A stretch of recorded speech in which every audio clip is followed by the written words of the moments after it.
One day, Edward the Blue Engine popped into Wellsworth Station where Gordon was waiting. He was cross with Edward for being late.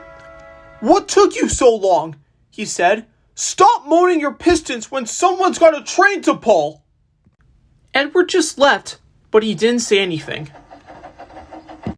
Later on, Edward was resting in a siding when James arrived. "I heard from Gordon that you were too late," he said. "But it wasn't my fault," said Edward. "Rubbish," said James. "You're too old to exchange passengers with us."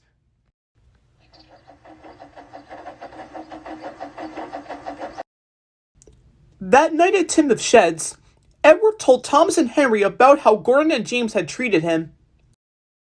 "They still don't realize how useful you are," said Thomas, "even after you brought your passengers home despite the fact you've broken down and saved James from having an accident." "And how you helped Gordon up his own hill countless times," said Henry. "Yes, I know," said Edward, "but you know what? I'm not going to worry about them. They will soon appreciate me again." "Let's hope so," said Thomas. The next morning, Edward spent the rest of the day taking passengers and freight cars back and forth between Wellsworth and Brendam.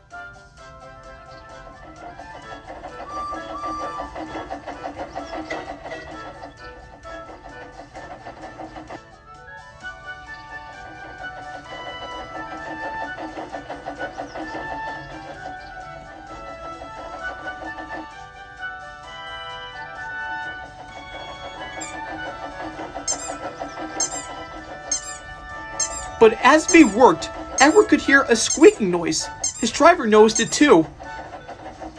Before they left the station, the driver and fireman looked over Edward. The driver oiled Edward's wheels. "Hopefully that'll stop the squeaking," he said, and they set off.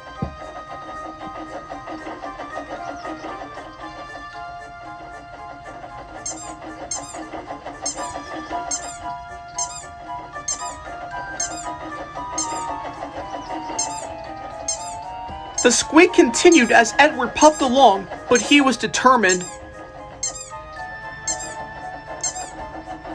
Then there was trouble. On the viaduct, Edward came to a stop. "Oh, ouch! What's hurting me?" cried Edward.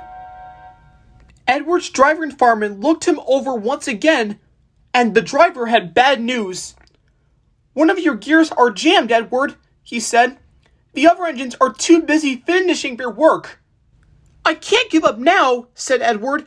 "I'll get them to Knapford or burst." And so, they started.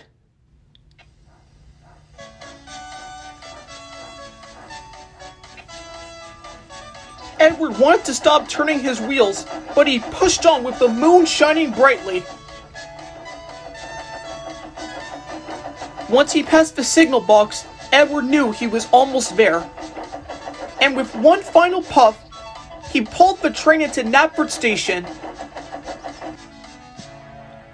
"Amazing job, Edward! Congratulations!" said Thomas. "You were amazing!" peeped Percy. Even the passengers cheered, and they thanked Edward, his driver, and fireman. Sir Topham had also arrived, and he was very proud. "Well done, Edward! You have been a huge credit to the railway, and now you deserve to be repaired." Once Edward was uncoupled from his coaches, Thomas and Percy took him to the engine works yard. Once they left, Gordon and James also arrived. They have seen everything and have now learned sense.